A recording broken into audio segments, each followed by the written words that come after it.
Di tengah-tengah perairan Atlantik ada segitiga Bermuda. Siapa yang letak segitiga Bermuda tu? Orang Yahudi.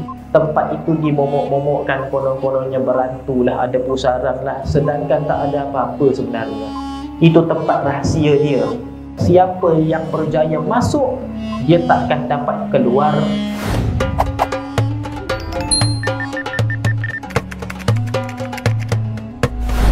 Assalamualaikum warahmatullahi ta'ala wabarakatuh.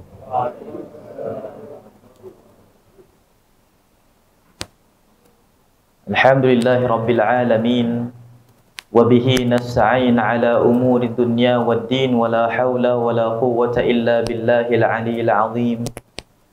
Subhanaka la nuhsi thana'an 'alaika kama athnayta 'ala nafsik, falakal hamdu hatta tarda, walakal hamdu idza radita, walakal hamdu qabla ar-ridha, walakal hamdu ba'da ar-ridha, walakal hamdu hatta tarithal arda wa man 'alayha wa anta khairul warithin. Subhanaka la ilma lana illa ma 'allamtana innaka antal alimul hakim.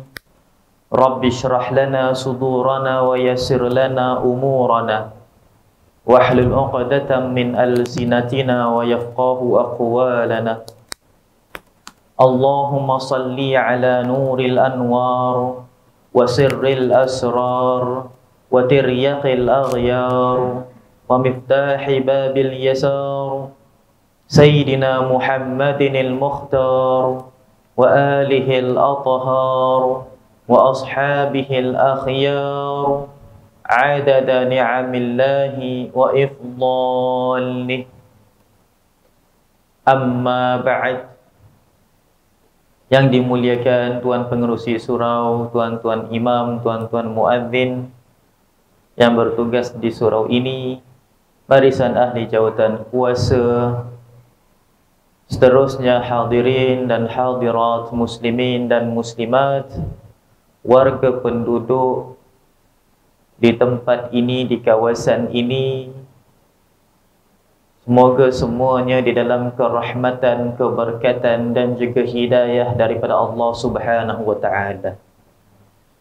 Kita bersyukur kehadrat Allah Subhanahu wa taala limpah kurnia serta inayah yang telah pun diberikan, diagihkan, dianugerahkan oleh Allah Subhanahu wa taala ke atas kita semua pada hari ini.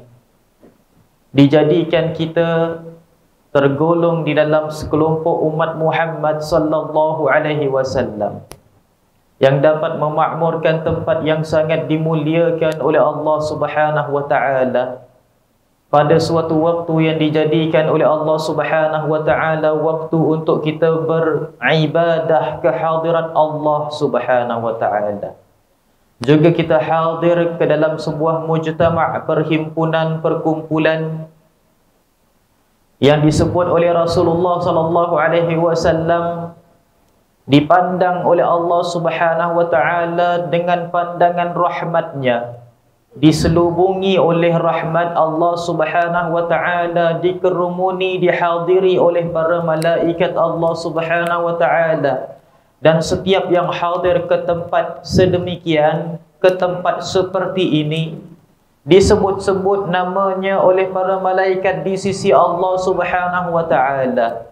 Justru kita bersyukur dan kita memohon kepada Allah Subhanahu wa taala, mudahan dengan permohonan kita, dengan apa yang kita ini panjatkan ke hadirat Allah, segala permintaan dan juga segala hajat kita diperkenankan olehnya, dan juga segala kesempitan dan kesusahan diberikan dan ditunjukkan jalan keluar daripadanya. Dan mudahan Allah Subhanahu wa taala menjadikan kita apa yang telah kita amalkan, apa yang telah kita lakukan daripada kebaikan dan kebajikan diterima di sisinya. Kita berdoa kepada Allah Subhanahu wa taala, ya Allah, ya Tuhan kami, jadikanlah setiap yang hadir pada hari ini, mudanya mahupun tuanya, wanitanya mahupun lelakinya, kanak-kanaknya mahupun dewasanya, dan siapa sahaja daripada latar belakang mana sahaja dia datang ke tempat ini, ya Allah, Jadikanlah kami adalah hamba-hamba-Mu yang dibahagiakan hidup di dunia dan juga di hari akhirat. Jadikanlah setiap panca indera kami dan juga anggota tubuh badan kami dipelihara di sisi-Mu dengan mengamalkan segala perkara yang mahmudah. Selamatkanlah diri kami daripada segala kemaksiatan, kemungkaran dan juga perkara yang Engkau murkai, ya Allah. Jadikanlah jalan hidup kami adalah jalan hidup yang Engkau permudahkan dan terjauh daripada segala fitnah di akhir zaman. Ya Allah, ya Tuhan kami, jadikanlah kehidupan kami adalah kehidupan yang Engkau berkati dan juga kematian kami, kematian yang Engkau inginkan perjumpaan kami kepadamu, ya Allah. Matikanlah kami, wafatkanlah kami daripada dunia ini dalam keadaan husnul khatimah. Allahumma khtim lana bihusnil khatimah, wala takhtim alaina bisu'il khatimah. Ya Allah, ya Tuhan kami, matikanlah kami semua di dalam keadaan husnul khatimah, dan janganlah sesekali kami dimatikan, ya Allah, dalam keadaan su'ul khatimah. Amin ya rabbal alamin, ya arhamar rahimin.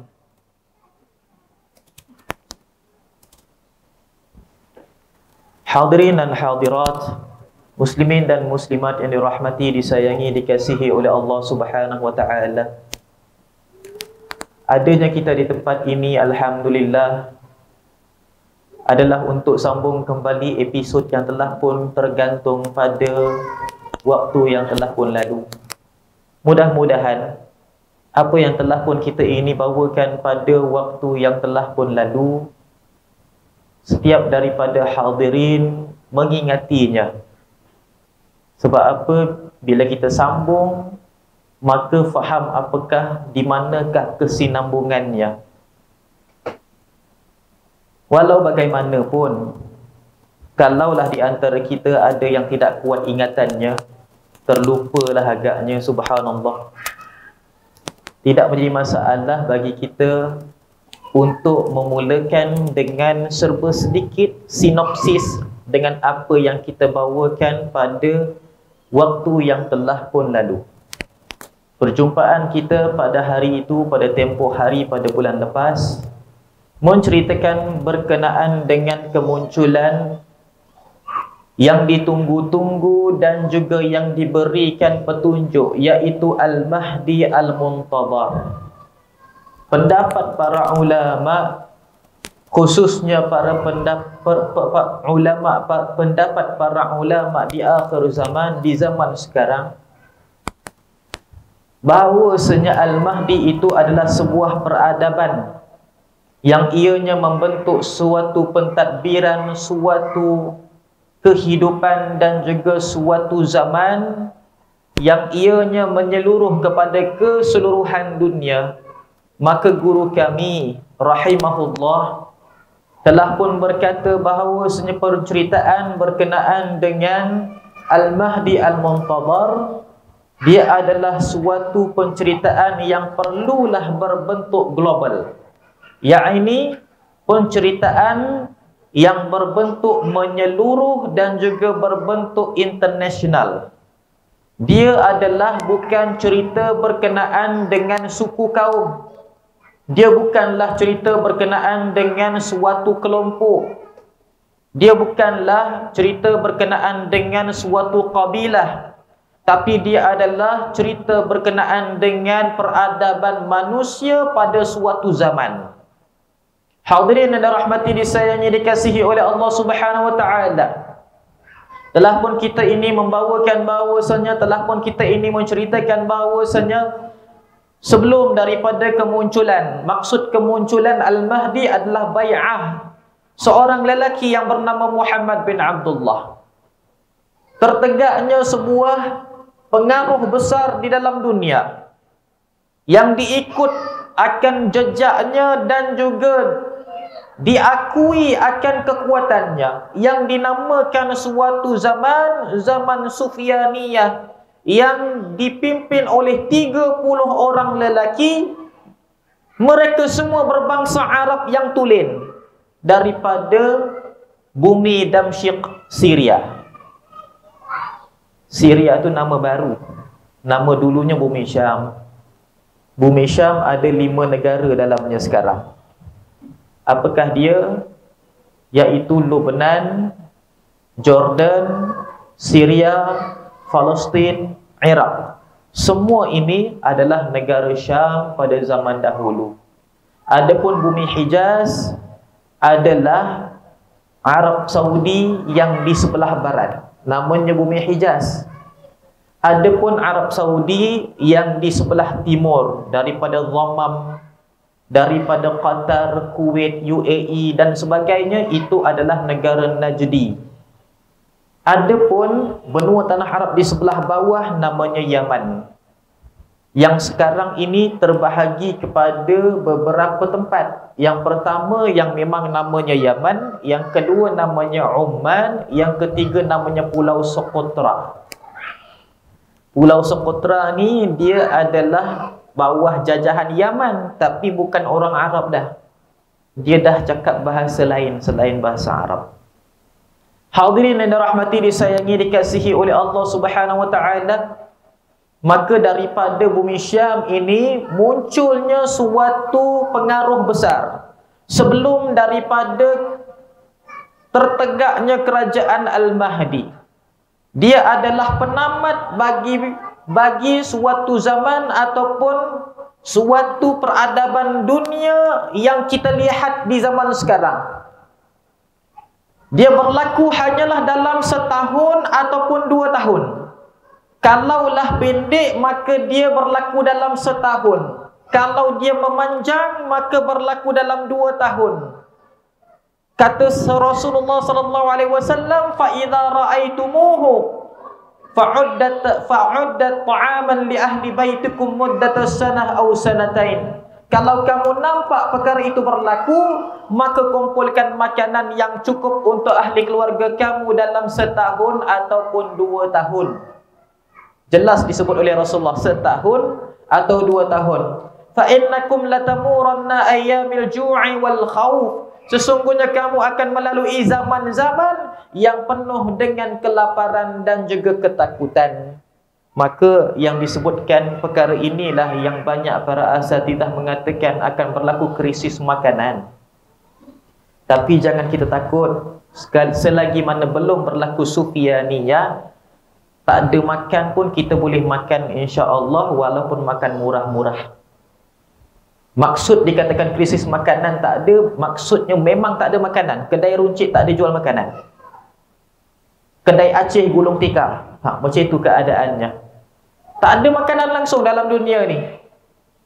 Maka pada waktu itu dunia akan mengalami peperangan yang sangat dahsyat dalam tempoh setahun ataupun 2 tahun.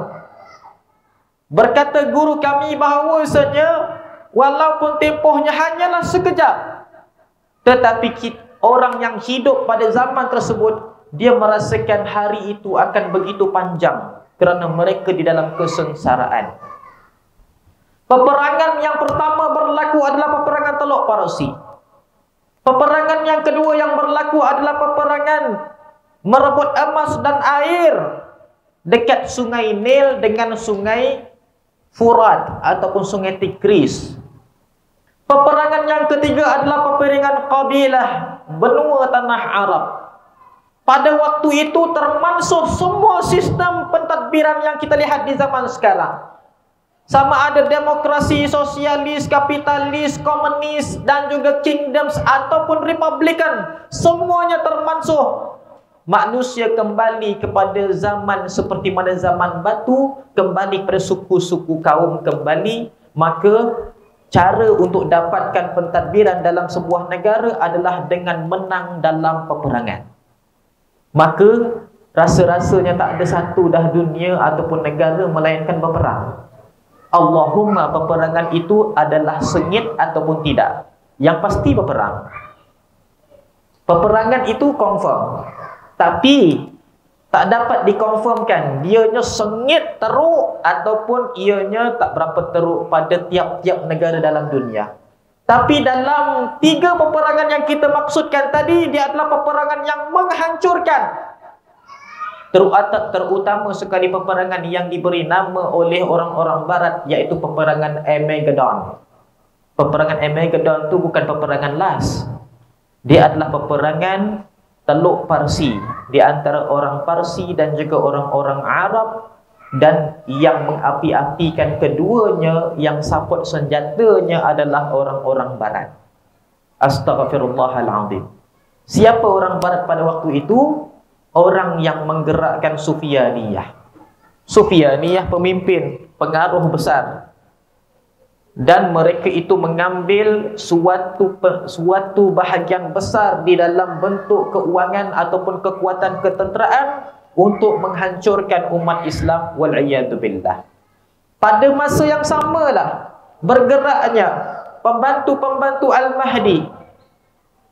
Yang pertamanya bergerak panji-panji hitam daripada sebelah timur. Rasulullah memberitahu dia bukannya sebelah timur, maksudnya timur kota Madinah, tapi dia adalah sebelah timur, iaitu timur dunia. Dan Rasulullah tidak menentukan mana negaranya. Jumlah mereka hanyalah 12,000 orang. Kalaulah salah seorang kita terpilih, maka alhamdulillah. Mereka itu ditakdirkan oleh Allah Subhanahu wa taala silih berganti. Panji-panji hitam ini bukan maksud panji-panji itu mendera, tapi panji-panji itu adalah suatu prinsip keamanan. Manusia yang keluar daripada rumah-rumah mereka nak cari keamanan. Sampaikan disebutkan oleh guru kami bahawasanya di dekat pinggang-pinggang mereka tidak ada walaupun sebilah senjata. Keluar dalam maksud keamanan, mereka tak dapat diberhentikan, kata Rasulullah, la yahzimuhum hatta tuqama bi Baitul Maqdis. Mereka takkan dapat diberhentikan sehinggalah mereka dapat bermukim di Baitul Maqdis.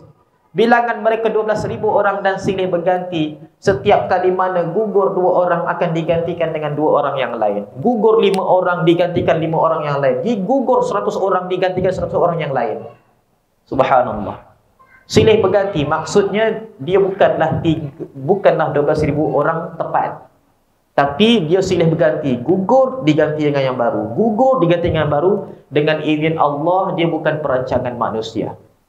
Secara tidak langsung, tidak ada suatu kertas rancangan ataupun strategi daripada tangan manusia membina perkara tersebut, melainkan dia adalah pergerakan yang tidak langsung daripada manusia mengikut gerak hati mereka yang telah pun dirancang dengan begitu teliti dan tersusun oleh Allah Subhanahu wa taala, seperti mana Allah Subhanahu wa taala rancang pembukaan kota Makkah pada ketika zaman Rasulullah sallallahu alaihi wasallam. Rasulullah nak buka kota Makkah, siapa yang rancang orang-orang kafir Quraisy boleh melanggar ataupun boleh mencabuli perjanjian Hudaibiyah? Siapa yang rancang? Takkan orang Islam boleh rancang perkara itu? Yang rancang adalah Allah. Kebetulan pula mereka itu melanggar, mencabuli perjanjian Hudaibiyah, menyebabkan orang Islam boleh menuntut bela atas pencabulan mereka. Maka tuntut belanya adalah pembukaan kota Makkah. Siapa sangka itu adalah kerja Allah Subhanahu wa taala, bukannya kerja Rasulullah. Rasulullah pun tak rancang sedemikian. Subhanallah. Hadirin dan rahmati disayangi, dikasihi oleh Allah Subhanahu wa taala. Maka keluar pula pembantu Al-Mahdi yang kedua, yang dinamakan Ashabul Bai'ah ataupun yang dinamakan Al-Mansur ataupun Taifah Mansurah, iaitu 12,000 orang juga lelaki yang keluar daripada bumi Yaman. Kata Rasulullah SAW, yakhruju min adani abyan 12,000 rajulan yansuruna Allah wa rasulahu hum khiyarum baini wa bainahum. Keluar 12,000 orang lelaki daripada bumi Yaman. Mereka membantu agama Allah dan juga Rasulnya. Mereka adalah lelaki-lelaki yang terpilih di antara zamanku sehinggalah zaman mereka. Kata guru kami, mereka adalah suatu anggota ketenteraan yang sangat kuat.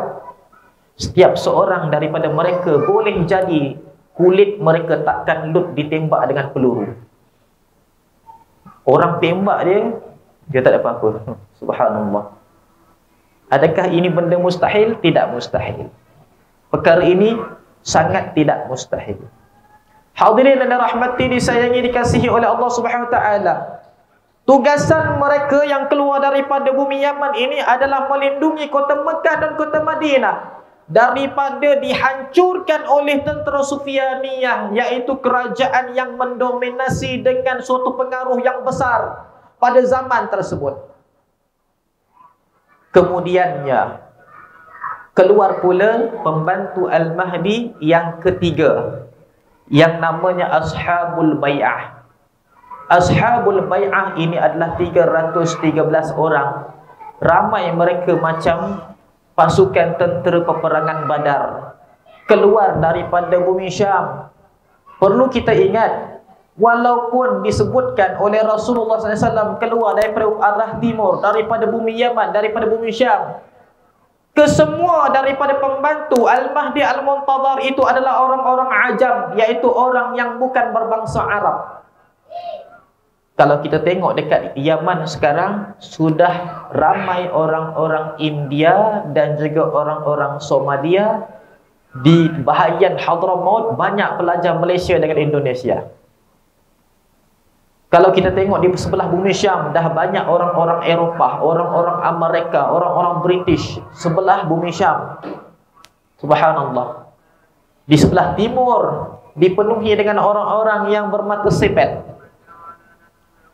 Maka subhanallah, tak mustahil kalaulah mereka itu adalah rumpun-rumpun macam rumpun kita juga. Tidak mustahil. Tapi mustahillah bagi kita yang banyak maksiat. Subhanallah. Hadirin yang dirahmati, disayangi, dikasihi oleh Allah Subhanahu wa taala. Walau bagaimanapun kalau orang itu telah pun tercatat sebagai pembantu Al-Mahdi Al-Muntadhar di akhir zaman, walau bagaimanapun keadaannya, ahli maksiatkah, ataupun dia itu melakukan mukhalafah, ataupun bukan orang yang menunaikan ibadah secara tepat ataupun secara benar, kalaulah sampai waktunya dia akan diislahkan oleh Allah Subhanahu wa taala serta merta. Contoh, kalau abang pembantu Al-Mahdi sekarang tinggal solat, baca Quran tak pandai, ahli maksiat, contoh ini bukan cakap, contoh.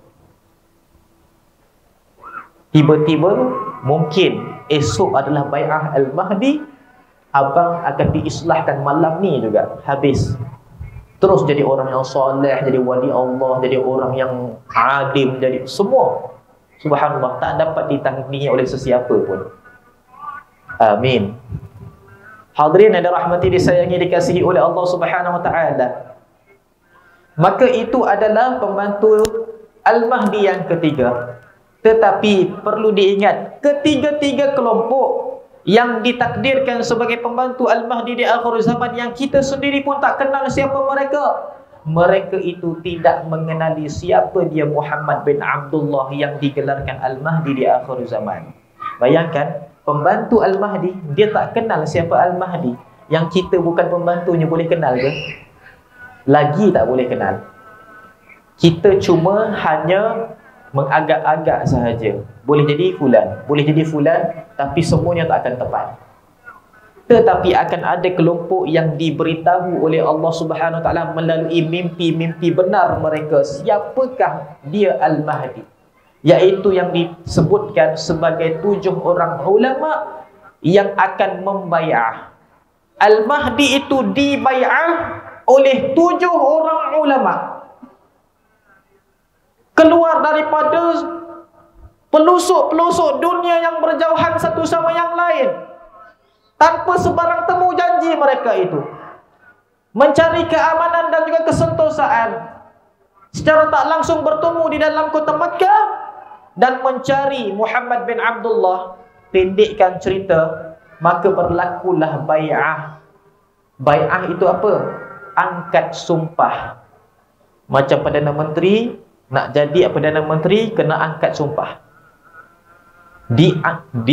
Mengangkat sumpah Perdana Menteri di hadapan Sultan ataupun di hadapan Agung, betul tak?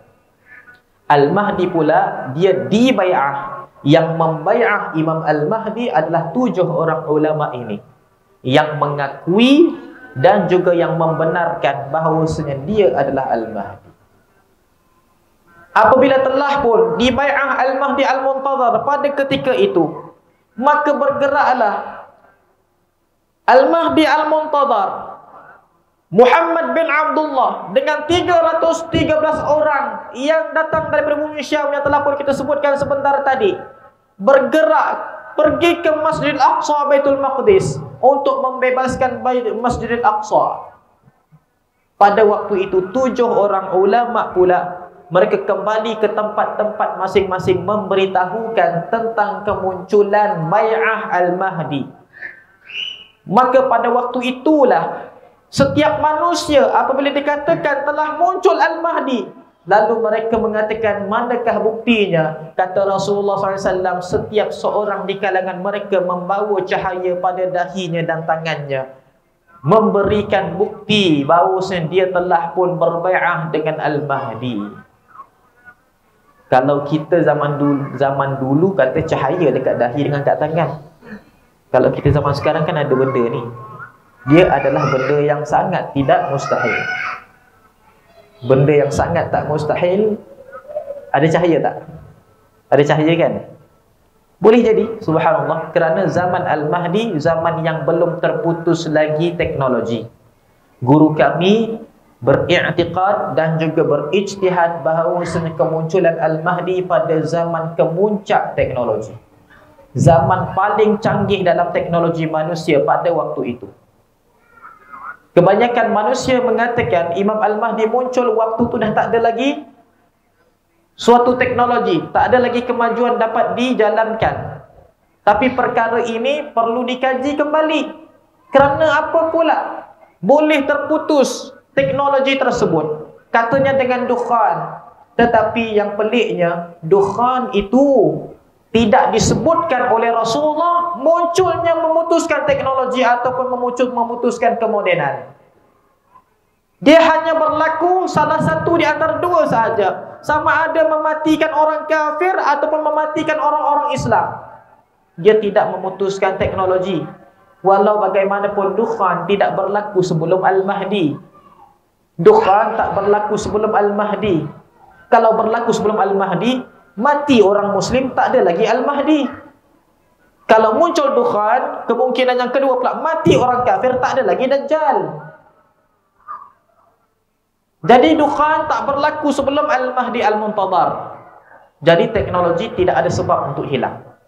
Maka guru kami berijtihad Al-Mahdi Al-Muntazar, dia muncul, bai'ahnya berlaku pada zaman kemuncak teknologi. Waktu itu perang Teluk sedang berlaku, sedang dilancarkan. Waktu itu peperangan benua tanah Arab sedang berlangsung, tak berhenti-berhenti. Pada waktu yang sama juga berlaku peperangan merebut emas dan air yang tak ada kehabisan. Waktu itulah Al-Mahdi dibai'ah di dalam Masjidil Haram, dekat Ka'batul Musyarrafah, di dalam kota Makkah Al-Mukarramah. Waktu itu tak ada siapa yang tahu. Bila kembali sahaja para ulama ke tempat-tempat mereka masing-masing. Kalau kita tengok geografi di dalam dunia, bahawa dalam dunia ini ada 7 benua dan mereka adalah 7 para ulama. Boleh jadi dan juga berkemungkinan besar setiap satu daripada benua akan diwakili oleh seorang ulama yang sangat hebat, yang pada waktu itu mereka itu tidak diisyharkan ataupun isytiharkan mereka punya kewibawaan. Ulama yang berwibawa sekarang, seperti mana yang disebutkan oleh Rasulullah, mereka akan diambil seorang demi seorang dengan cepat. Sampai tak ada lagi dah para ulama yang dikenali. Maksudnya bukan tak ada ulama langsung. Tak ada lagi para ulama yang dikenali. Yang tinggalnya yang tak dikenali, mereka inilah yang pergi berbai'ah. Sebab orang tak kenal siapa dia, maka orang biarkanlah dia. Tak kisahlah kau siapa. Subhanallah. Hadirin yang rahmati, disayangi, dikasihi oleh Allah Subhanahu wa taala, secara tidak langsungnya apabila para ulama ini memberitahu kepada manusia bahawa mereka telah berbai'ah dengan Al-Mahdi Al-Muntazar, Mereka pula orang yang mendengar ini dengan mudah mempercayai, mengatakan benar dia adalah Al-Mahdi. Mana buktinya? Ditunjukkan cahaya pada dahinya, pada tangannya. Bila dilihat, benar dia ini adalah Al-Mahdi. Ada pula yang mengatakan bahawasanya, di manakah buktinya? Ditunjukkan, ini buktinya, cahaya pada dahi dan cahaya pada tangan kanannya. Maka mengatakan bahawasanya, kalau manusia ini, aku pernah jumpa dia, rupanya dia adalah Al-Mahdi. Subhanallah. Mungkin ada yang mengatakan, ya Allah, dia ni dulu aku punya kuli ni, jadi pemimpin sekarang. Wallahu a'lam. Ya Allah, dulu aku pernah jumpa dekat surah Al-Furqan. Mana tahu kan, wallahu a'lam. Sebab Al-Mahdi itu subhanallah bukannya orang boleh kenal. Kalau kenal dia beruntung. Tapi memang takkan dikenali. Kalau dikenali adalah fitnah. Jadi fitnah kalau dikenali. Subhanallah. Hadirin yang dirahmati, disayangi, dikasihi oleh Allah Subhanahu wa taala. Maka berkata guru kami di dalam kitabnya yang disebutkan sebagai At-Talid wa Tarif. Kitab ini membicarakan tentang kisah ini, menyebutkan bahawasanya fatamahadul arda lil mahdi. Maka dunia ini menjadi milik Imam Al-Mahdi secara langsung. Wa yuti'u lahu mulukal ardi. Maka raja-raja dan juga pemimpin-pemimpin dalam dunia, mereka segera letakkan mereka punya jawatan dan patuh dengan arahan Al-Mahdi pada waktu itu. Dalam masa 1 hari 1 malam sahaja terbentuk kerajaannya di dalam dunia. 1 hari 1 malam sahaja. Bagaimana keadaannya? Diberikan suatu analogi. Ini analogi yang sebenarnya lebih dahsyat, yaitu Al-Mahdi Al-Muntadhar apabila sampai sahaja di Baitul Maqdis keesokan harinya.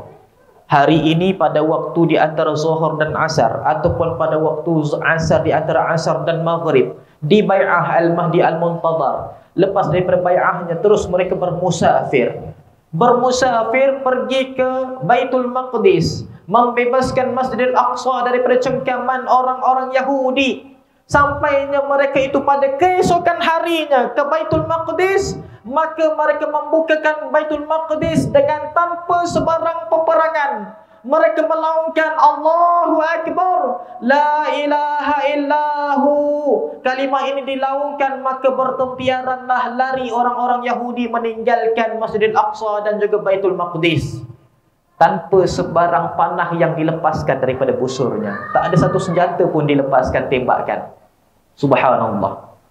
Maka pada waktu itu Al-Mahdi dengan mudah mendapatkan suatu tempat di Baitul Maqdis menjadi bangunan pentadbiran dunia di akhir zaman. Dia adalah pusat pentadbiran dunia di akhir zaman, yaitu Baitul Maqdis, pentadbiran kerajaan Al-Mahdi Al-Muntadhar. Nama pemimpinnya Muhammad bin Abdullah, memimpin kerajaan Al-Mahdi Al-Muntadhar. Ada 2 daripada pendapat yang sangat kuat bila sampai ke zaman sekarang. Ada yang mengatakan Al-Mahdi Al-Muntadhar itu nama kerajaan tersebut. Ada yang mengatakan dia bukan sekadar nama kerajaan, malah Al-Mahdi Al-Muntadhar melancarkan suatu sistem pentadbiran dunia dengan sistem pentadbiran Al-Mahdi namanya. Hadirin yang dirahmati, disayangi, dikasihi oleh Allah Subhanahu wa taala. Maka Al-Mahdi Al-Muntadhar dengan 313 orang menjadi suatu anggota kabinetnya. 313 orang menjadi anggota kabinetnya daripada Masjidil Aqsa, membentuk kerajaan pusat di dalam dunia. Memberikan arahan kepada setiap khalifah. Siapa mereka khalifah? 7 orang ulama yang kembali kepada tempat masing-masing, membentuk pula suatu kerajaan di setiap benua. Kerajaan cabangan bagi Al-Mahdi yang dikepalai oleh khalifah itu, ulama itu. Setiap seorang daripada mereka, kata Rasulullah, wa yubay'u likulli wahidin minhum 310 rajulan. Berbai'ah pula dengan seorang khalifah, wakil daripada Al-Mahdi. 310 orang dan lebih para ulama dulu mengatakan bahawasanya jumlah mereka tidak akan lari daripada 310 ke 320 orang. Antara lingkungan 310 ke 20 orang. Ada yang 315 orang, ada yang 313 orang, ada yang 311 orang. Tapi dia tak akan kurang 310 dan dia tidak akan lebih 320. Maka setiap daripada 7 orang ulama pada tempat-tempat mereka membentuk kerajaan cawangan bagi Al-Mahdi. Di setiap tempat mereka memerintah benua-benua mereka masing-masing. Subhanallah, wilayah-wilayah mereka masing-masing dibantu dengan 310 orang dan lebih lelaki sebagai anggota kabinetnya dalam sebuah negara-negara bersekutu pada waktu itu. Maka setiap daripada pemimpin negara ditentukan oleh kerajaan khalifah ini, dan kerajaan khalifah ini mendapat persetujuan daripada kerajaan pusat mereka di Baitul Maqdis. Beginilah analogi pemerintahan Al-Mahdi di akhir zaman. Maka pemerintahannya sangat global, bukan sekadar pergi berperang pegang pedang. Sekarang bila kita dengar cerita Al-Mahdi, seolah-olah dia adalah seorang lelaki naik kuda, di belakangnya ada ratusan tentera. Kerana mereka memberikan bayangan Al-Mahdi itu di depannya musuh, di belakangnya pengikut. Bila kalah saja musuh depan jadi orang belakang pula, jadi pengikut pula. Maka makin sedikit orang di depan, makin ramai pula orang di belakang. Perkara ini Ustaz sendiri dengar daripada lisan para asatidah yang pernah menceritakan. Tetapi bentuk penceritaan itu sangat-sangat memberikan gambaran yang rendah kepada Islam, seolah-olah Islam takkan dapat mentadbir melainkan dengan peperangan dan juga membunuh orang. Hadirin yang dirahmati, disayangi, dikasihi oleh Allah Subhanahu wa taala, di antara tertegaknya kerajaan Al-Mahdi dan juga hari sebelumnya adalah suatu perkara yang sangat berbeza, fenomena yang sangat berbeza berlaku pada waktu itu. Bahawasanya pada hari semalamnya penuh dengan peperangan dan kehancuran, hari keesokannya bumi kembali aman, seolah-olah ianya tidak pernah berlaku pada waktu sebelumnya. Ibarat kita ni semalam berperang, tiba-tiba muncul Al-Mahdi, kita jadi minta maaf, jadi berbaik-baik semula. Pasal apa? Sistem dah pada waktu itu, sistem kerajaan sebelum, kamu kena berperang nak cari kepimpinan. Tapi bila sampai saja Al-Mahdi, pemimpin ditentukan oleh kerajaan Al-Mahdi, maka tidak perlu kepada peperangan. Dia adalah seperti mana kita orang-orang Malaysia. Pemimpin kita adalah lelaki yang soleh, yang akan ditentukan oleh kerajaan khalifah pada benua Asia kita, Asia Tenggara. Benua Asia Tenggara pula, khalifahnya mengambil mandat ataupun mengambil restu daripada kerajaan pusat pada Al-Mahdi Al-Muntadhar, kerajaan dunia pada ketika itu. Maksudnya negara kita, pemimpinnya dan juga kita punya Perdana Menteri dan sebagainya, orang kita mentadbir dengan sistem khilafah Al-Mahdi. Macam zaman sekarang, kita ini diperintah oleh sebuah kerajaan, dan kerajaan itu memerintah Malaysia dengan sistem demokrasi. Sekarang ni, kalaulah sistem demokrasi itu termansuh, maka dengan apa kita ini diperintah? Pada waktu akan datang, subhanallah, kita akan diperintah dengan sistem pentadbiran dunia Al-Mahdi. Maka tak ada lagi dah demokrasi, sosialis, kapitalis, komunis, republican, kingdoms dan sebagainya. Hadirin yang dirahmati, disayangi, dikasihi oleh Allah Subhanahu wa taala, walaupun kita analogikan dalam bentuk yang sedemikian, perkara yang sebenar adalah lebih dahsyat dan lebih hebat daripada apa yang kita bayangkan sekarang. Yang kita analogikan tadi itu hanya ingin memberikan kefahaman dan bayangan sahaja. Adapun yang sebenarnya adalah perkara yang akan berlaku nantinya. Kalau ada yang di kalangan kita masih lagi hidup, insya-Allah dia akan dapat melihat perkara itu akan berlaku, tapi terpaksa lalu zaman Sufyaniyah dulu. Sufyaniyah tu zaman pembunuhan ratusan ribu juta manusia dalam dunia. Wal'iyadu billah, astaghfirullahal azim. Hadirin yang dirahmati, disayangi, dikasihi oleh Allah Subhanahu wa taala. Maka Al-Mahdi Al-Muntadhar pada zamannya berlakunya beberapa kali peperangan. Tapi peperangan tersebut bukanlah peperangan yang menghancurkan, malah peperangan yang meneguhkan posisi Al-Mahdi Al-Muntadhar pada waktu itu. Bahwasanya pada waktu itu dalam dunia ada 4 daripada kepimpinan ataupun 4 daripada kerajaan yang mendominasinya adalah Al-Mahdi Al-Muntadhar. Yang keduanya adalah kerajaan yang dinamakan Kerajaan Kota Rom, yang mereka ini memimpin kerajaan-kerajaan negara-negara bukan Islam di seluruh dunia. Namanya Kerajaan Kota Rom. Negaranya wallahu a'lam yang mana satu. Tak tahu Rusia ke, Amerika ke, China ke. Yang penting dia adalah Kerajaan Kota Rom. Yang ketiganya adalah Kerajaan Sufyaniyah pada waktu itu.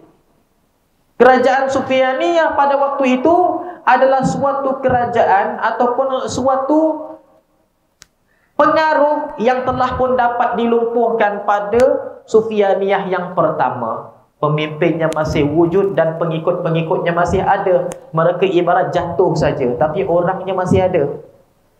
Lalu 3 daripada kepimpinan dunia ini dan 2 daripada kepimpinan dunia ini, mereka sentiasa berusaha untuk merobohkan kerajaan Al-Mahdi pada waktu itu yang berpusat dekat Baitul Maqdis.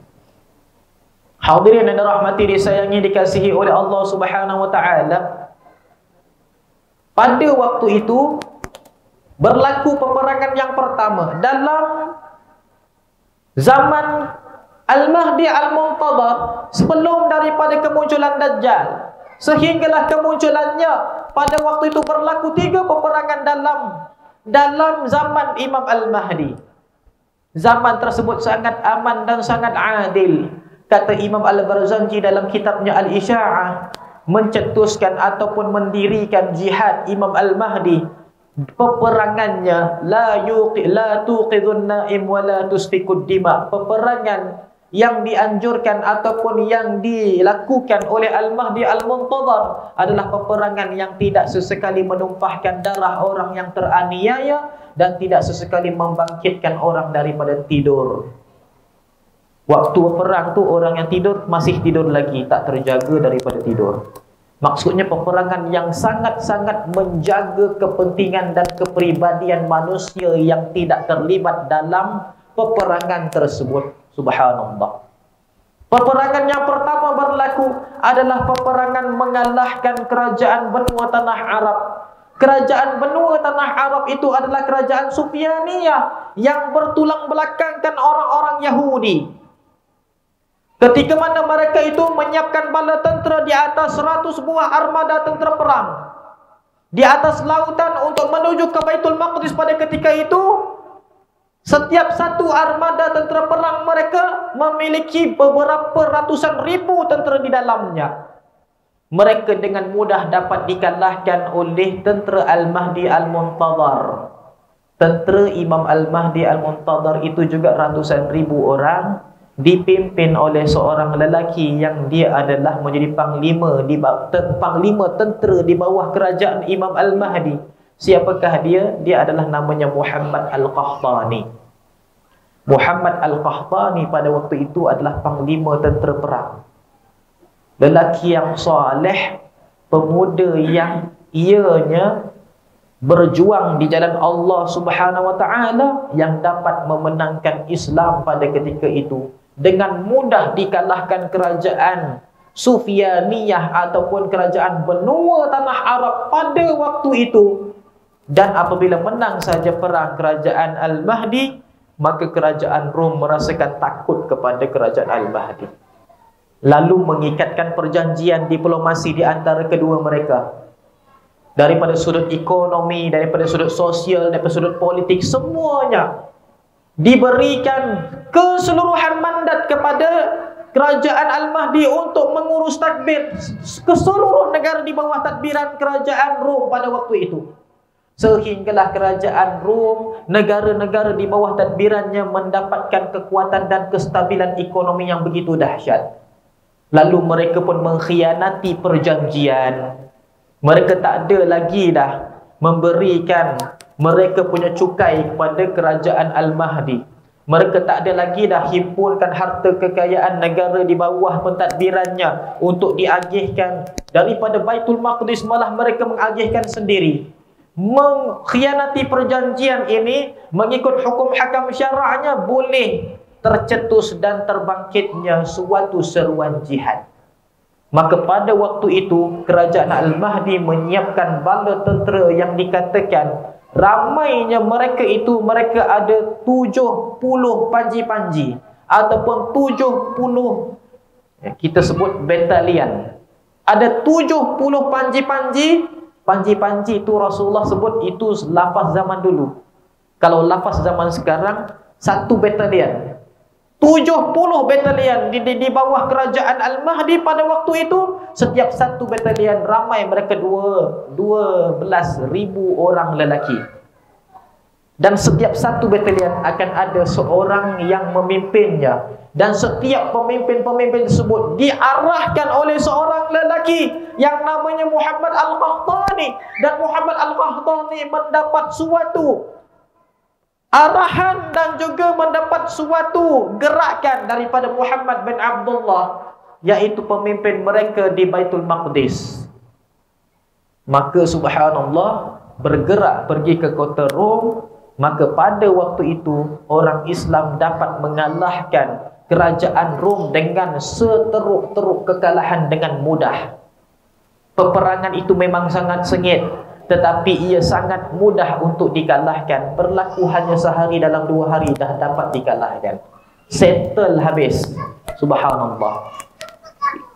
Yang mereka itu tidak mahu mengalah, maka dibunuh dalam peperangan tersebut.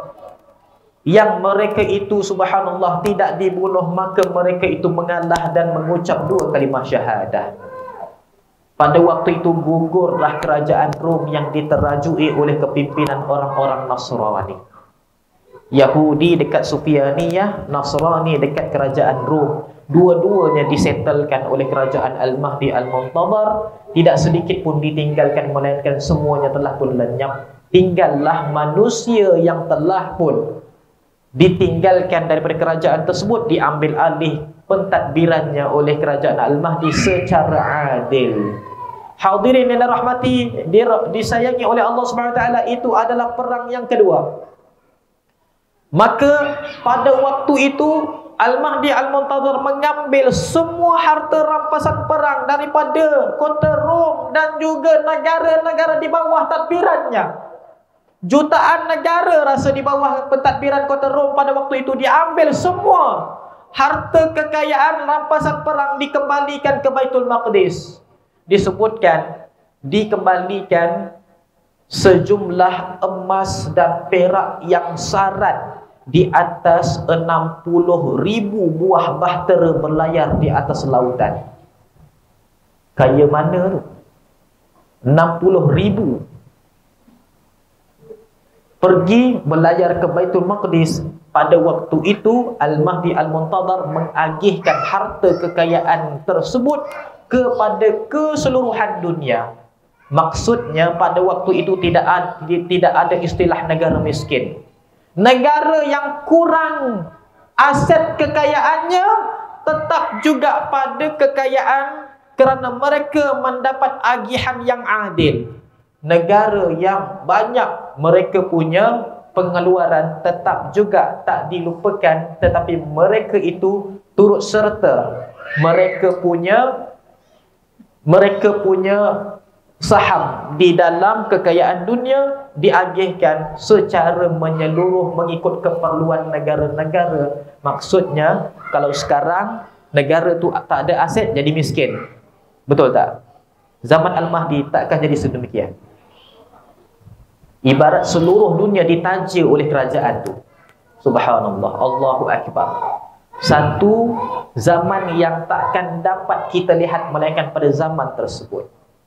Perkara itu dah berlaku pada era ketamadunan Umayyah pada pentadbiran Khalifah Umar bin Abdul Aziz. Tapi sayangnya Khalifah Umar bin Abdul Aziz hanya mentadbir 2 tahun pada ketika zaman dahulu. Al-Mahdi Al-Muntadhar mentadbir lebih kurang 9 ke 20 tahun sebelum kemunculan Dajjal.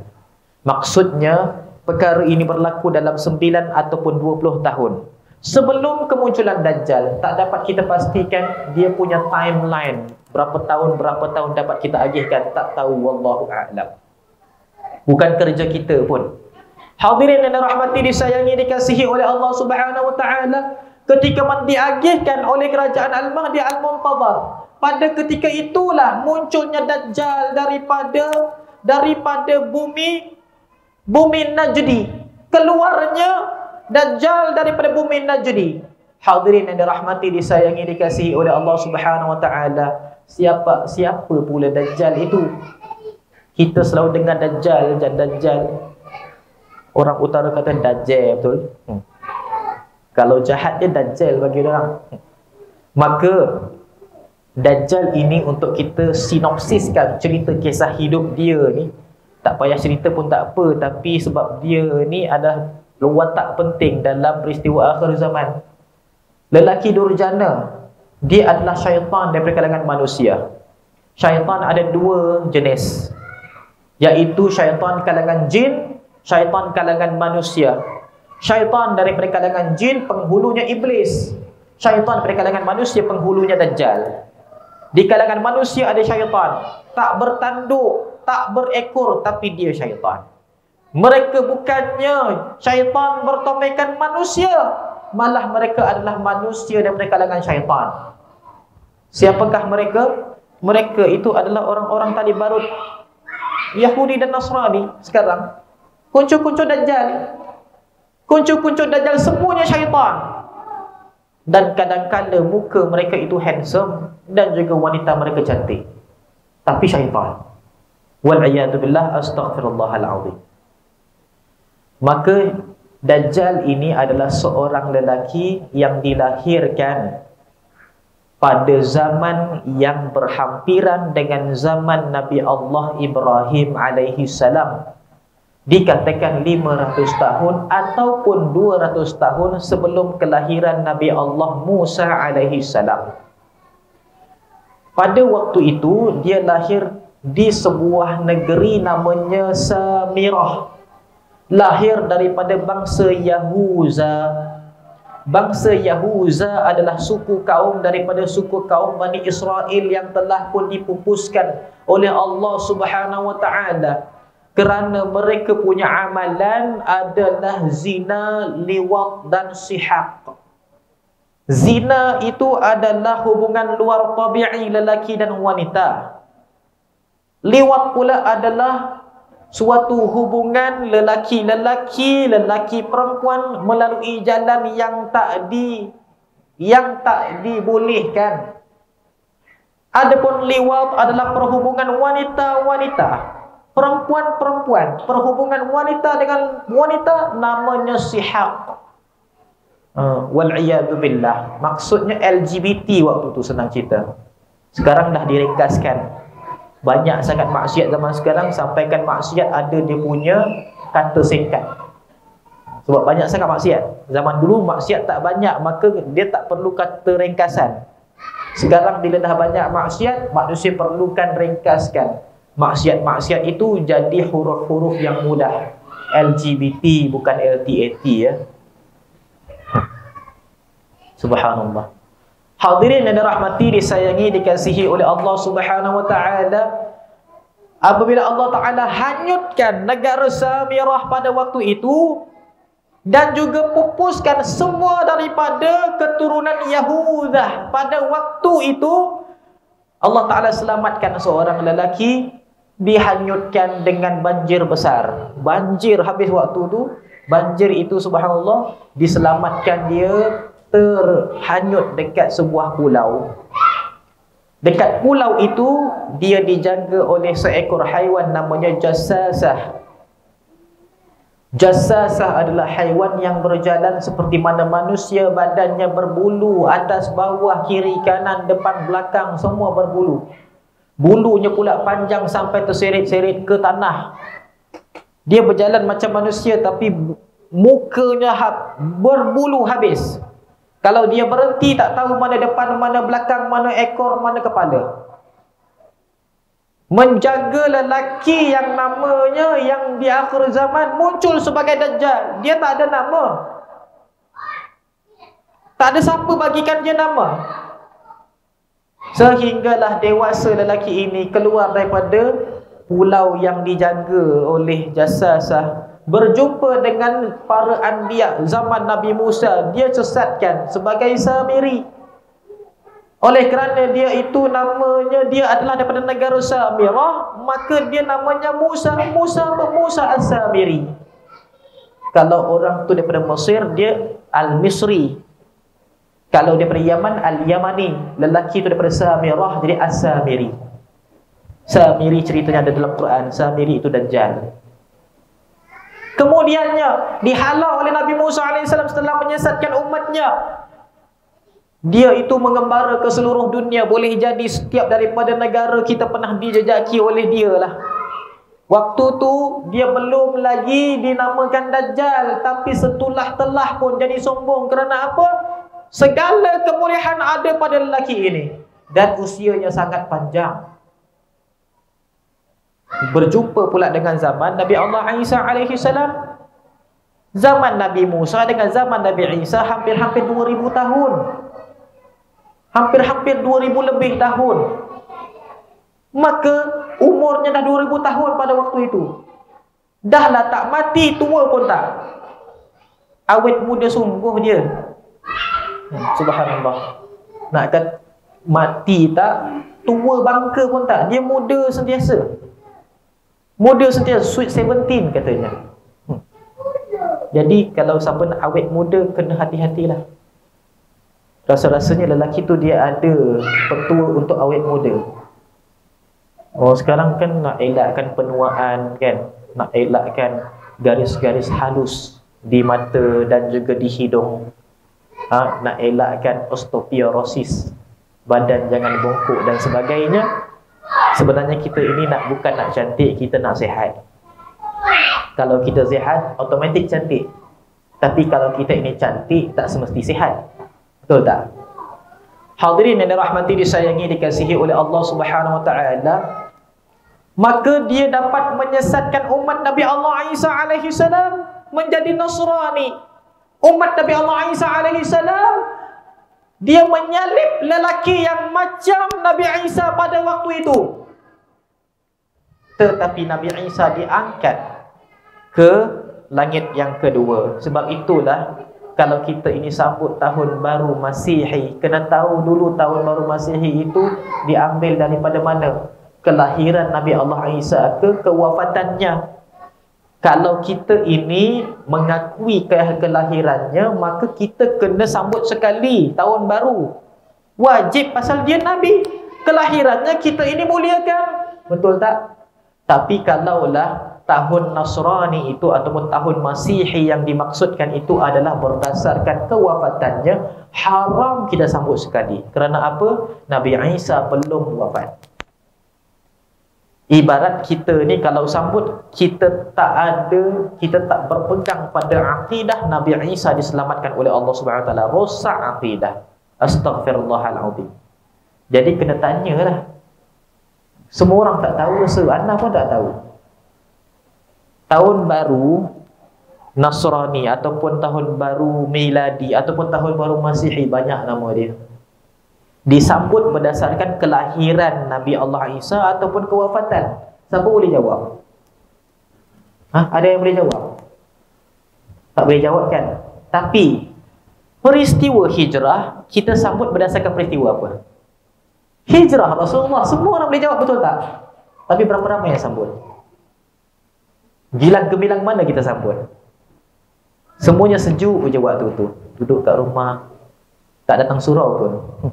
Subhanallah, betul tak? Ada kuliah ma'al hijrah pun tak datang juga. Ibarat macam Al-Hijrah tu tak penting sangat. Tapi kalau masuk sambut tahun baru, wah, kena pergi dataran. Sebab apa? Ada bunga api. Subhanallah. Hadirin dan rahmati disayangi, dikasihi oleh Allah Subhanahu wa taala. Maka itu adalah Dajjal. Kemudiannya secara tidak langsungnya Dajjal itu kembali ke pulau dia. Kembali ke pulau dia yang tempat dia dijaga oleh Jassasah. Jassasah tu binatang, haiwan. Pada waktu itu Jassasah mengatakan kepada Dajjal, "Wahai lelaki, kamu adalah musuh Allah. Kamu telah sempat berjumpa dengan para anbiya kami tangkap, tapi kamu tidak beriman dengan mereka. Maka sekarang ini akan lahir lelaki yang akan membawakan agama Islam di akhir zaman. Namanya Muhammad. Pada zaman dia, kamu tidak akan dapat bebas." Maka waktu itulah lelaki ini dikalahkan oleh Jassasah dalam sebuah pertempuran yang kita tak pernah nampak pun. Pertempuran antara manusia dengan haiwan. Maka pada waktu itu, si lelaki ini diseret, bawa dalam gua, diikat dekat situ. Tangan kakinya digari. Tangan kakinya digari dan ditelanjangkan, tak ada baju. 63 tahun Rasulullah hidup dalam keadaan si lelaki yang terikat dalam gua itu masih terikat. Bila wafat sahaja Rasulullah sallallahu alaihi wasallam, maka terlepas ikatan lelaki ini. Datang seorang lelaki namanya Tamim Ad-Dari Al-Khudri, yang dia dipukul oleh taufan. Berdayunglah dia di atas bot-bot pengaman, terdampar dekat sebuah pulau. Pulau yang tak dikenali itu Pulau Dajjal. Jumpa dengan Jassasah. Jassasah kata, "Jangan takut, aku diperintahkan oleh Allah untuk jaga lelaki di dalam gua." Katanya, "Ada manusia di sini." Ada manusia dekat dalam gua. Masuk gua, maka nampak badan lelaki. Kata Tamim Ad-Dari, "Satu tubuh badan yang aku tak pernah nampak macam yang serupa dengan tu sebelum tu." Dia punya badannya kental. Kental macam mana? Senang cerita dia abang Sado. Dajjal tu badan dia badan Sado. Badan macam bodybuilder, tapi dia semula jadi. Dia tak pergi pun gym. Subhanallah. Mungkin makanan dia kot, tak tahulah. Mungkin dia makan protein banyak sangat ke, ataupun dia makan kalsium banyak sangat ke, tak tahulah. Wallahu a'lam. Maka bertanya kepada si lelaki tersebut. Katanya, "Wahai lelaki, aku nak pergi ke kota Madinah, tunjukkan jalan." Katanya, "Sebelum aku tunjukkan kamu jalan, boleh tolong jawab soalan aku?" Katanya, "Silakan wahai lelaki, tanya apa yang kamu nak tanya." Lelaki yang terikat itu bertanya. Antara soalannya, untuk kita ringkaskan, katanya, di benua tanah Arab ada seorang lelaki namanya Muhammad bin Abdullah. Pengikutnya keramainya adalah orang Arab. Kebanyakannya orang-orang Arab adalah pengikut-pengikutnya. Dan dia itu membawa agama Islam. Adakah dia masih hidup sampai sekarang? Kata Tamim Ad-Dari, adapun Muhammad bin Abdullah, dia adalah Rasulullah. Dia membawa agama Islam dan pengikutnya para sahabat yang diredai oleh Allah. Aku nak pergi kepada beliau, kepada baginda, untuk menuntut agama Islam. Lalu ketawa lelaki tersebut. Katanya, adapun lelaki yang namanya Muhammad bin Abdullah, sekiranya dia itu telah pun wafat, maka gari di tangan aku ini akan terlepas. Maksudnya, bila Rasulullah wafat sahaja, lelaki itu pun terlepas. Dia punya gari dekat tangan tu mendadak cair macam lilin dibakar api. Maka terlepaslah dia semenjak 1400 tahun dan yang dahulu. Maka bila orang kata Dajjal dah terlepas ke belum? Jawapannya 1400 tahun dulu dia dah terlepas. Dia bukan masih terikat sekarang. Kalau Dajjal masih terikat sekarang, cakap Alhamdulillah. Tak ada fitnah yang akan berlaku di zaman sekarang kalau dia masih terikat. Tapi si dia Dajjal ini dah terlepas 1400 tahun yang dahulu. Buktinya apa? Fitnah dalam umat Muhammad telah pun berlaku ratusan tahun yang dahulu. Siapa yang mencetuskan? Agenda-agenda orang-orang Yahudi dan Nasrani. Mereka bersepadu untuk jatuhkan orang Islam. Siapa yang berikan arahan? Dan semua daripada simbol-simbol yang menakutkan, yang memberikan suatu amaran. Siapa yang mencetuskan kalau dia itu belum terlepas? Diikat Dajjal itu zaman Nabi Muhammad supaya dia tidak mengganggu dakwah Rasulullah SAW. Setelah kewafatan Rasulullah, dia terlepas untuk menjadi ujian terbesar. Dan ujiannya bukan ujian sedikit. Dajjal itu muncul dalam 3 marhalah ataupun 3 tempoh yang panjang. Kita berada dalam tempoh yang kedua. Yang pertama, dia muncul dalam bentuk Dajjajilah. Dajjajilah ini adalah suatu pengaruh untuk mempengaruhi sesiapa sahaja melakonkan watak Dajjal, tapi dia bukan Dajjal. Dajjal dia akan bagi suatu pengaruh, mempengaruhi sesiapa sahaja untuk melakonkan watak dia, tapi orang tu bukan Dajjal dan tak ada apa-apa bahaya pun. Contohnya orang-orang gangster. Contohnya puak-puak teroris. Sebenarnya mereka tu kalau dicantumkan jadi Dajjal seorang. Cuma mereka tu ambil sikit-sikit. Ini ambil dia punya watak tu, ini ambil watak ni. Tapi mereka bukan Dajjal. Subhanallah. Yang keduanya, dia muncul dalam marhalah yang kedua. Kita berada zaman tersebut, iaitu marhalah Ad-Dajjajilah. Marhalah Dajjajilah ini adalah kehadiran tali barut yang membantu Dajjal untuk merealisasikan pentadbirannya. Siapakah mereka? Tak kisah namanya Freemason ke namanya apa sekalipun. Pada waktu itu, waliyadzubillah, maka sampai ke zaman sekarang, dia adalah Dajjajilah. Pembantu-pembantu Dajjal, mereka adalah syaitan di kalangan manusia. Mereka ini bukan kata macam syaitan, tak. Mereka tu syaitan. Faham tak? Mereka memang syaitan. Kalau kita tanyalah mereka ni, adakah engkau syaitan, mereka akan mengaku. Cuma bila dah dia orang tu syaitan, dia orang bolehlah hasut kita. Kita pun terpedaya. Faham? Subhanallah. Jangan haraplah kita nak tanya, engkau syaitan ke? Aku syaitan lah. Lepas tu engkau pun selamat. Tak ada. Kalau kita tanya engkau syaitan ke? Katanya betul aku syaitan. Mari ikut aku. Kita pun ikut. Sama macam Dajjal. Tapi Dajjal yang sebenar, dia dalam bentuk individu seorang.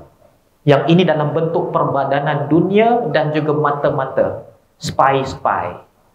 Sebab itulah orang-orang putih, dia suka buat cerita spy. Kerana spy inilah mereka dapat pentadbiran dalam dunia. Dajjal sekarang ini sedang memerintah dalam bentuk spy, mata-mata. Dia tak ada mentadbir dunia secara jelas, tapi dia mentadbir dunia secara belakang tabir. Pentadbiran tu dia punya luaran Islam, tapi latar belakangnya Yahudi. Sistem itu luarnya Islam, dalamnya Yahudi. Apa alat-alat kemodenan, semua gadget-gadget, dia punya aplikasinya, dia punya wallnya Muslim-Muslimah, tapi latar belakangnya, intipatinya, dia punya program-programnya Yahudi. Dan yang sedemikian, wal'iyadzubillah. Hadirin yang dirahmati, disayangi, dikasihi oleh Allah Subhanahu wa ta'ala. Maka Dajjal itu yang dah terlepas tadi itu, Dajjal itu dah terlepas tu, dia terlepas sahaja, terus dia pergi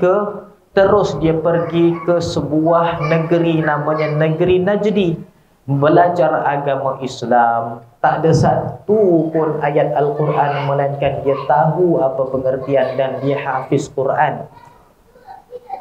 Dan dia belajar tentang hadis, tidak ada satu pun hadis melainkan dia tahu apa maknanya, dan dia itu boleh digelarkan muhaddis.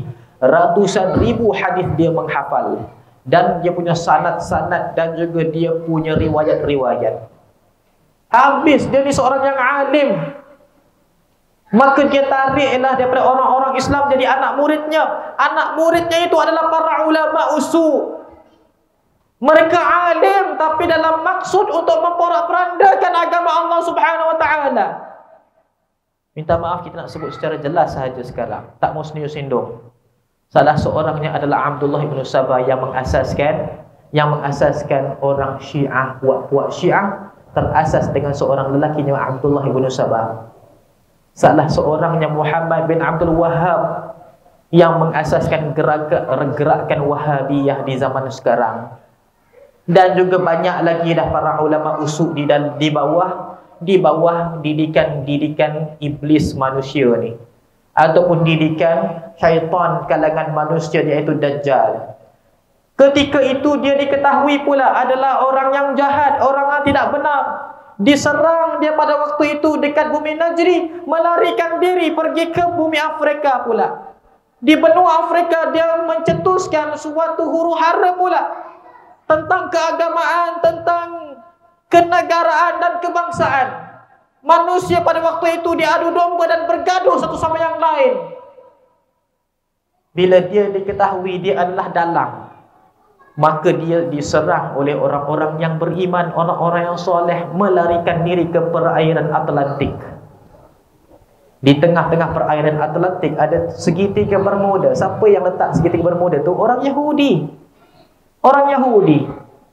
Tengah-tengah segitiga Bermuda itu, dia adalah satu ruang rangkuman pulau-pulau kecil, namanya Kepulauan Bortokyo. Kepulauan tersebut takkan terlihat daripada kamera satelit. Takkan terlihat. Kalau kita tengok dekat dalam map, takkan jumpa. Tempat itu adalah perairan semata-mata kalau kita tengok di dalam map ataupun di dalam satelit. Nama kepulauan tersebut adalah Kepulauan Bortokyo.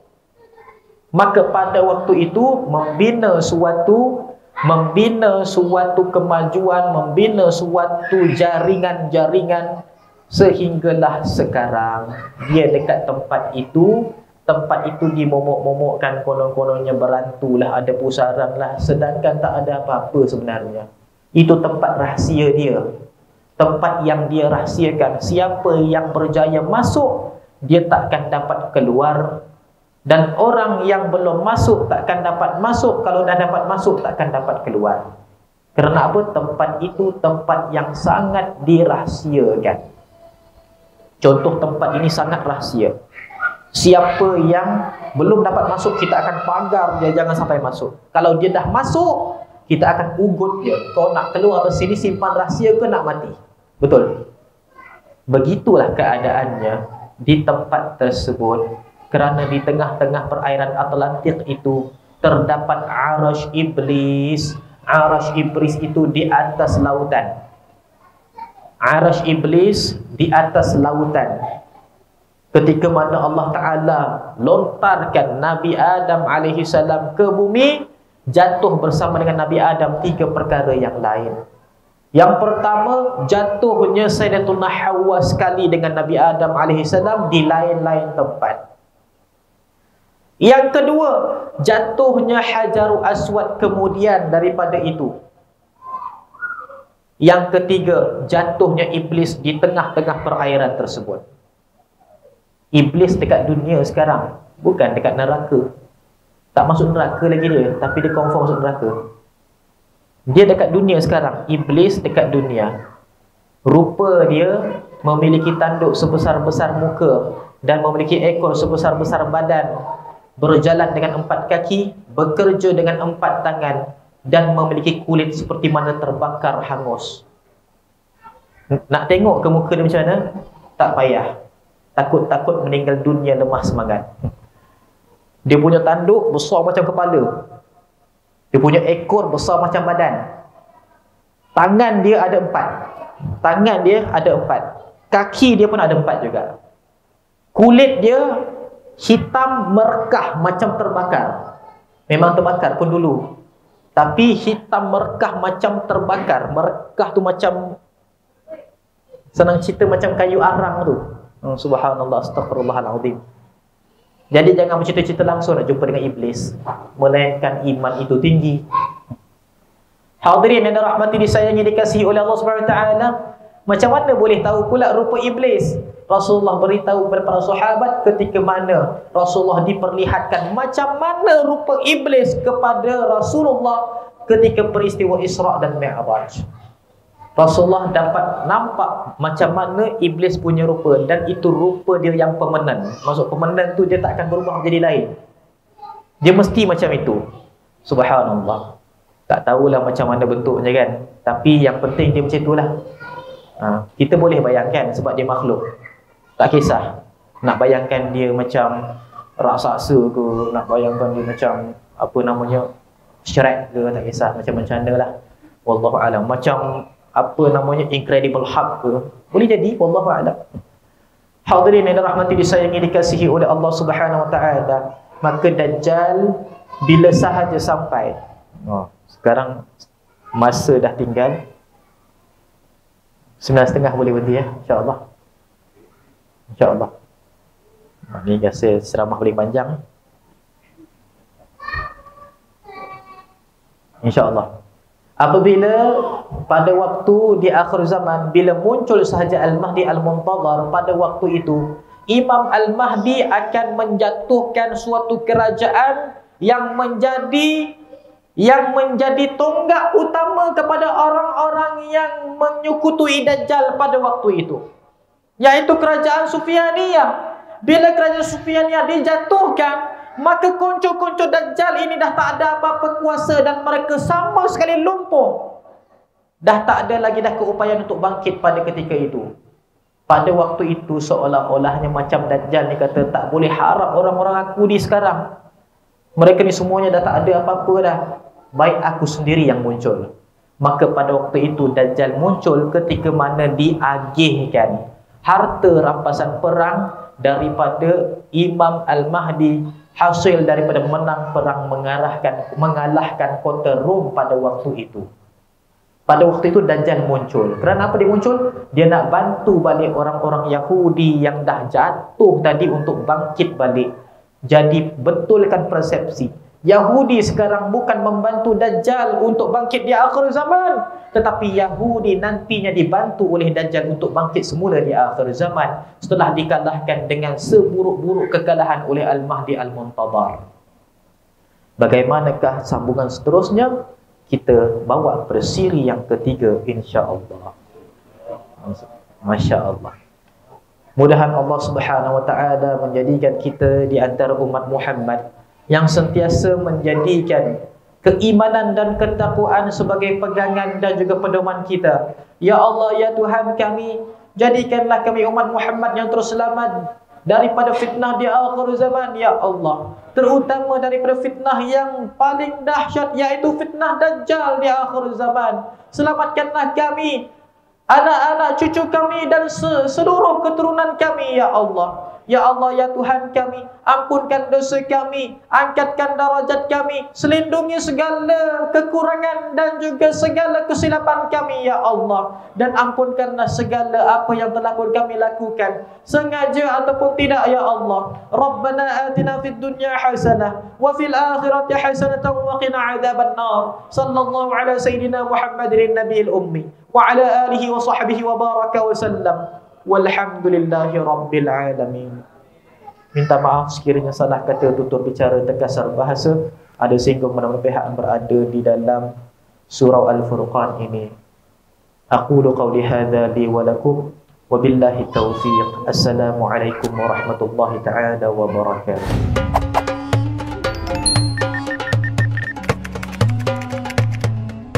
Orang Mu'tazilah tidak kafir, cuma mereka mubtadi', mereka fasik kerana mereka menafikan sifat. Mereka dipanggil Mu'attilah. Kalau tanya dengan mereka, kenapa kamu tak percaya Allah ada sifat ya? Mereka nak dalam Quran sebiji sebut